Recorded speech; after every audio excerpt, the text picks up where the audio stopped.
नमस्कार साथियों, मैं मनीष भारती संस्कृति पीसीएस प्लेटफॉर्म पर आप सभी का स्वागत करता हूं। साथियों, बिहार सरकार ने एक महत्वपूर्ण फैसला लिया है आरक्षण के ऊपर। और यह जो आरक्षण है वो आर्थिक रूप से कमजोर वर्गों के लिए है। अब देखिए, जैसे कि ईडब्ल्यूएस आरक्षण लंबे समय से अब दिया जा रहा है, लेकिन बिहार में इसको लेकर के एक अलग तरह की मांगे चल रही थी कि अगर कहीं पर भी कैंडिडेट ईडब्ल्यूएस कैटेगरी के नहीं मिलते हैं तो उसमें किसी और जो ग्रुप कह सकते हैं, किसी और वर्ग के कैंडिडेट को नौकरी या सुविधा ना दिया जाए। जैसे कि मान लेते हैं ईडब्ल्यूएस के 10 लोग हैं, 8 ही मिले तो 2 सीट खाली रह गया, तो 2 सीट एससी एसटी या ओबीसी वर्ग के लोगों को ना दिया जाए। वो 2 सीट जो है खाली रहे, टेक्निकल भाषा में कहे तो बैकलॉग रहे, जो अगले साल फुलफिल किया जाए, यानी कि वो ईडब्ल्यूएस के उम्मीदवार से ही फुलफिल किया जाए।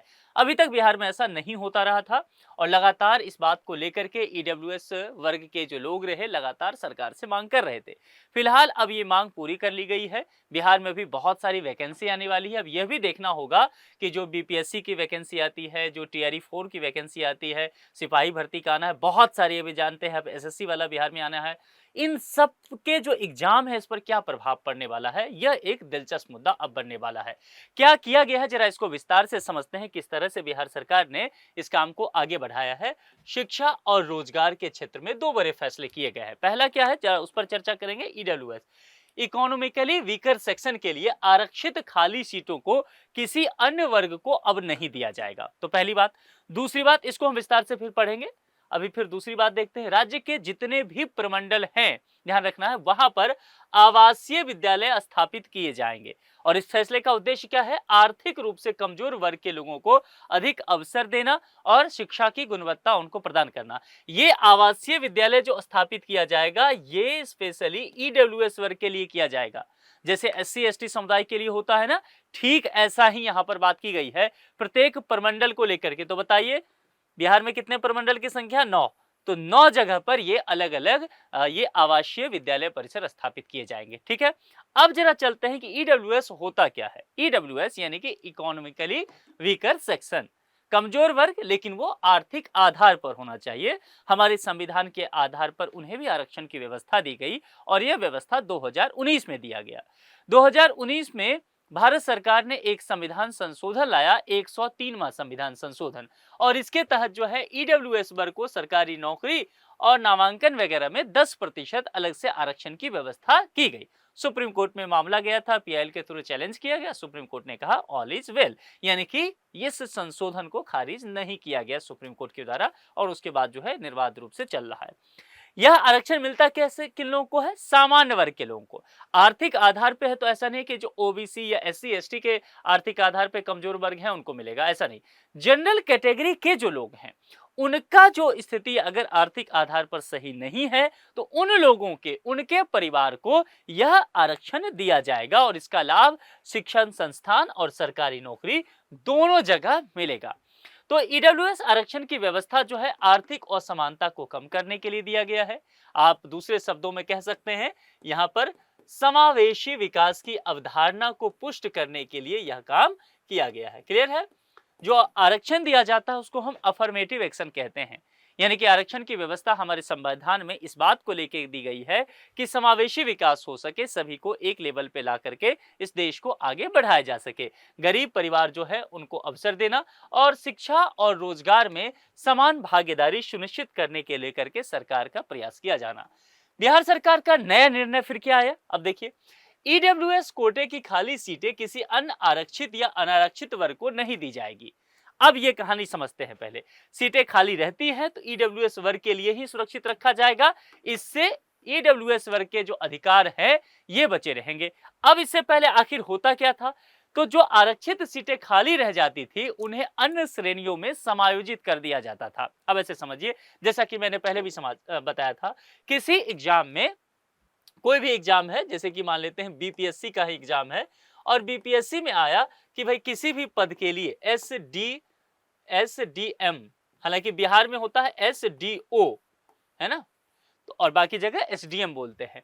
तो मान लेते हैं कि इसमें अलग अलग पद आए, इसके 100 पद थे और इसमें ईडब्ल्यूएस वर्ग को जो पद दिया गया उसकी संख्या 28 दी गई। ठीक है, अब इसमें कैंडिडेट जो चुनकर के आया तो ईडब्ल्यूएस वर्ग के 28 थे, इसमें 25 उम्मीदवार तो ईडब्ल्यूएस वर्ग के मिल गए, लेकिन 3 उम्मीदवार योग्य जो है नहीं मिल पाए। तो अभी तक क्या होता रहा, इस 3 उम्मीदवार में अगले कोई और श्रेणी के उम्मीदवार को जोड़ दिया जाता था। अब वो उम्मीदवार कहीं से भी हो सकते थे, वो जनरल भी हो सकते थे, वो ओबीसी भी हो सकते थे, वो एससी भी हो सकते थे, वो एसटी भी हो सकते थे। अब यही बात कहा जा रहा था, लंबे समय से डिमांड किया जा रहा था कि ऐसा ना किया जाए। अगर ये 3 योग्य उम्मीदवार ईडब्ल्यूएस वर्ग के नहीं मिलते हैं, मान लेते हैं 28 पर ही हम उदाहरण लेते हैं, तो इसको आप क्या कीजिए, इसको आप बैकलॉग बना दीजिए। बैकलॉग कहने का मतलब है कि अगला जो वैकेंसी आएगा बीपीएससी का नेक्स्ट वैकेंसी, एसटीएम वाले में अगले में मान लेते हैं कि 27 सीट आया वैकेंसी ही, तो 3 को अगली बार में आप ऐड कर दीजिए, है ना। तो 27 और 3 अगली वैकेंसी में कितना एसडीएम का सीट आ जाएगा, 30 आ जाएगा। ये कहने की बात हुई, बैकलॉग को कवर करने की बात की गई है। इसमें किसी और को ना लिया जाए, बैकलॉग जो हो या बचे हुए 3 जो हो, ये ईडब्ल्यूएस उम्मीदवार से ही भरे जाए। ये डिमांड था लंबे समय से, और अब इसी बात को बिहार सरकार ने मान लिया है। तो अब क्या होगा, ईडब्ल्यूएस के जो सीट है, मूल उद्देश्य जो है इस बात का कि ईडब्ल्यूएस को ही मिले तो वह सुरक्षित रहेगा, और ईडब्ल्यूएस वर्ग को पूरा प्रतिनिधित्व नौकरी में और नामांकन वगैरह में मिल पाएगा। सरकार की सोच क्या है इस निर्णय के पीछे? सबसे पहली बात कि जो संवैधानिक अधिकार है, 103वां संविधान संशोधन के अंतर्गत जो 10% आरक्षण ईडब्ल्यूएस वर्ग को दिया गया है, उसको पुष्ट करना और इसी के माध्यम से सोशल जस्टिस को कहीं न कहीं लागू करना, आर्थिक रूप से कमजोर परिवारों को उचित अवसर देने की बात करना, समान अवसर, योग्य लेकिन आर्थिक रूप से कमजोर युवाओं को आगे बढ़ाना और आरक्षण की प्रभावशीलता बढ़ाना। आरक्षण के केवल जो है कागजों तक सीमित ना रहे, वास्तविक लाभ धरातल पर मिल सके, इन तमाम चीजों को लेकर के काम करना। अब यहां पर सीट सुरक्षित रखे जाएंगे, इसके क्या फायदे होंगे?